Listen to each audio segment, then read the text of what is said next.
Yeah, and there's shit in my fucking pants. Can't believe a lamp got me. I am so shocked on how good this game is. I mean, I was going into it thinking it was going to be really good, and I was having high hopes, seeing all the trailers, but I stayed away from any big spoilers. But playing it after playing so many other Resident Evils, I really think this is up there as one of the best already, just in pure whatever you can do in terms of the type of playstyle you like. It has taken so many different influences, taken different lessons of every single Resident Evil game that's been out, and has utilized that to make it as best as it can be. I truly don't think that anyone going into this game as a fan of any Resident Evil won't like it. Leon plays exactly how you'd want him to play. He's just as fun as in Resident Evil 4. But for me, honestly, Grace is what stole the show. I started with Resident Evil 7 mainly. I played some others before that, but when I was younger, but nothing too much. But when I fully got into the series, I started with 7, and it scared the hell out of me when I first started. And Grace plays a lot like that, but in like a new, fresh way of light. It's the way the item management works and the combat are very, very similar, but in regards to how some of the new enemies function and some of the new items you can get to upgrade, it feels different enough to feel like it's a predecessor. Not a predecessor. An improvement in general over what 7 could have been in some areas. Because a big thing in 7 that I think most people can agree with is that the ending, the third act, really slowed down in the rest of the game. The first 2 were incredible, but once you got into the son's side of the story and then the ship, it really went downhill. But in here, I genuinely, I don't really see a part of this game that has slowed down. There's small sections here and there within the different main areas to try to keep spoiler free that I think could have been improved upon or just dragged on a little more. But in general, I don't think that there's been a major issue in pacing for the story or the gameplay. You really start off with Grace, and you get that real survival horror experience that they've been building upon in the last couple games, but with bits and tidbits of Leon spread in there to give older fans a nice experience while also just having so much fun with it. And towards the end, you do get to play as Leon in a more whole sectioned off area, more dedicated to him. I don't want to spoil too many things in this game because as a big fan of the series, there were so many things that I just had me at the edge of my seat or smiling, just big old grin on my face when I saw what they did in certain characters, certain events, certain references. It's a treat to play for anyone who likes the franchise, but I think what they did really well with also going back to being able to pick what you want to do, the different difficulties you can select really help set what path you want. There's easy, standard, and then standard classic, so it plays a lot like Resident Evil 1 in that regards to needing the ink ribbons to save and certain features like that. But it also brings in like the insanity mode. When you beat the game, you get that extra difficulty, obviously, but then also they bring back the challenge points to when they had in Resident Evil 8, which I think is one of the best features that they've had. That's one of my favorite features in Resident Evil 8 is how much you can use that. And seeing that brought back into this game is amazing because it adds so much replayability to just complete all the challenges, to unlock infinite ammo, and a bunch of other secrets and surprises that are in the game. because the challenge point system has been in every other Resident Evil game, but a lot of it has been used for like intel, behind the scenes, concept art, customization of like different clothing and things like that, which are also really great, and those are in this game as well. But what I noticed in big thing in 8 is once you beat the game and got a ton of challenge points, you can unlock so many different weapons and features and bonuses that just kind of made the whole game like your playground on replays if you wanted it to be. And I think that so far with what they've done for that, you get that full opportunity that you may have not been able to get in like 7 or 4, or as much as in like 4 in the others, because I think it allows for just a way more replayability than other Resident Evils. And how many Easter eggs and secrets there are. There's a lot of different challenges that I've seen that I have no clue how people solved first go around. And I think it's really great that it allows you to go back and play through and find all these different secrets. To get into a little bit of a minor spoiler, one of the new items is this purple med injector, to when you go behind an enemy, it's like a silent stealth kill where you instantly kill them and they can't get back up. There are certain enemies that walk around in the main mansion care center, like the cook or the big fat baby that show up later, and I had no clue that if you get enough, you can take those out. I mean, you need 1 for the butcher, the chef, and you need 3 for the fat baby. But I was just playing on my second playthrough, and I just noticed when I was really behind, I was like, oh shit, I can do that. And that is something maybe I didn't read through, or I missed, or I just didn't even think of. But going back through it, it makes like going through different areas, it changes the way the game plays, because now you don't have to worry about this person. You also feel like you're in more power playing as Grace, because you feel more crafty. And I think that is what really is great about it, because since she is more focused on the survival horror as Leon is the action horror, being able to figure out different setups, methods, and ways to go about the different zombies and enemies in this game, you feel a lot more immersed, because it's not only that you're able to defeat the zombies in your own way, but you have to be creative and think about these different solutions to go around.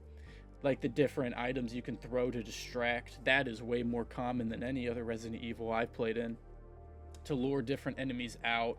And like I said, using the different items that you get and the different craftable items, as well as the new weapons you get, make it so much more fun in terms of how do you want to go about. Because in other games, like in Resident Evil 2, you get all the different weapons you can, but in most standard cases, they're not as different as they are in here. Like the shotgun acts like a shotgun, pistol acts like a pistol, and whatnot. But the way the knives work in this game, on how you can use them, and the different kinds of knives, there's the makeshift, the hunting, there's another one I'm forgetting, but also the way you can use them to repel the enemies, the Requiem, the big ass revolver you get in this game. It's like just this cannon you get that can just destroy any enemy, and you want to save those as much as you can because those bullets are limited. But it really makes it go through when you're going through the different areas. It's like, do I want to waste this on a zombie, or do I want to keep it in case I really need it and get pinned by one of the boss enemies? And it really just changes the way you play. And I think the puzzles in this game are really great, because I went through trying not to look up anything, and I pretty much didn't. And from all the puzzles that I could solve, they were all really satisfying to figure out. Like the puzzle box with all the different stars and moons. I was stuck on that one for a bit, but when you figure it out, it's just so relieving, because you feel like you just really solved a mystery in this labyrinth that you're trying to get out of. And going through the story and solving all these different puzzles, you interact with a lot of the enemies, the main antagonists, which I can't get into many of them, but the main one, Victor Gideon, that is the primary antagonist, he has done really well. And what I like about what they've done recently in 7, 8, and now 9 is giving the antagonists more of a voice and character. Because in previous iterations, like in 2, and even 4 and 3, Mr. X and like Nemesis are amazing. And all the guys in Resident Evil 4, I forget his name, but Spanish Jason Momoa. They're all really intimidating and fun to go against, but in terms of character, they don't really have any substance to them. Horrifying when they walk around the corner and you're stuck there, but you don't really get as much of that character driven chemistry that you'd want to see. But you really started to see that in 7 with the Baker family, and 8 with all the different, not families, but different factions, like the Dimitrescu with the vampires, Heisenberg, Swamp with the fish guy. All of them act so different and play off your main character really well. And I think Gideon really does that because he has this snarky, charismatic, weird way of talking that you're really intrigued with what he has to say, but still really off-put, obviously, because of his design and the way he goes around and does everything. And I think that makes going through the story way more interesting because you actually have a sort of connection or animosity towards the main villain that you just don't get in some of the others. And the way also Leon plays off of him is really great because it's just Leon being Leon, while Grace is, it feels like you as the player, you're set in a new area you have no clue about, with all these different things that you're just being shown that you've never seen before. It really makes the experience playing as Grace and Leon feel really great in their own regards when it comes to the story and the villain. For where we are now with most of video games coming out in 2026 and the last year or so, most video games being at $70 or even more if it's going to like a deluxe or something on the Switch, it feels like you have to really choose what you want to play a lot more because no one wants to spend that kind of money all the time on a brand new video game, especially if it's not up to quality. A big thing now is just going on Steam and finding a $5-8 game to spend 2 hours with your friends and never pick up again, because that's just what the market is right now. But I feel like with Requiem, it feels refreshing to pay for a $70 game and feel like you bought a $70 game. I feel like I'll be playing this years down the line, and I already want to do so many different things about 100%ing, getting all the bonuses, all the different challenges, playing it on Insanity.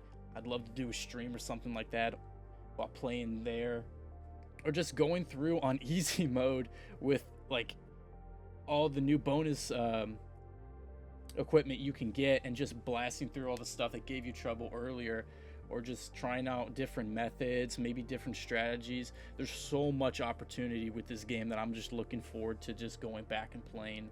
I think it has some of the best replayability out of any Resident Evil, maybe only besides 4, in the amount of what you're going to be doing.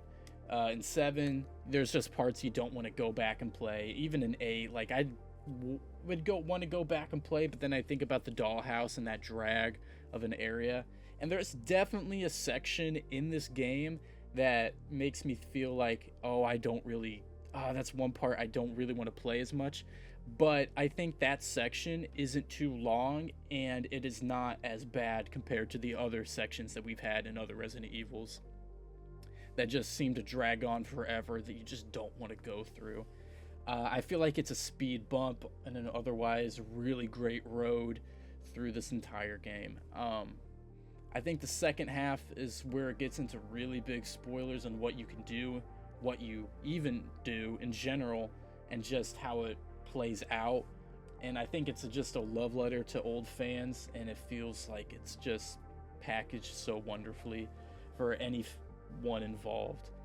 And even the third act, I say, which is something most Resident Evils really seem to suffer in, I think it plays off really well, not just for like nostalgia pandering and fan service, but it really is refreshing to experience some things that maybe some older fans have experienced before, but in a new light with the new style of Resident Evil games that we've been playing. And with like one feature I forgot to mention is the new blood collecting that you can do to use as crafting material. And I think it's really nice compared to other Resident Evils when you're going around looking for a specific thing, like different scrap or whatnot, which the scrap is still in the game, and you still have a very similar crafting recipes and most items that you will be that have returned.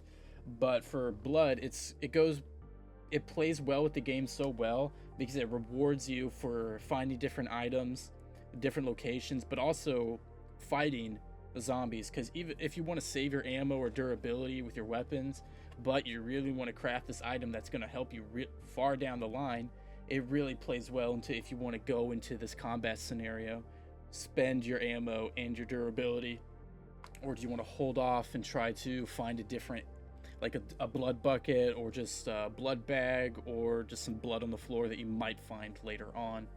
It really, like I said before, it just plays so well with how creative you have to be and go through the game, especially on Grace's side. And I couldn't recommend a better game right now. I think it's instantly in the top 3 best Resident Evils, and I think anyone that's on the fence about getting this game should absolutely get this game if the money is right to spend $70, because I feel so content with how they've done everything in this game and spending that price tag, because most games you'll buy nowadays, you're just not gonna feel like you really it was worth buying. But with this one, I really think it is worth every single penny.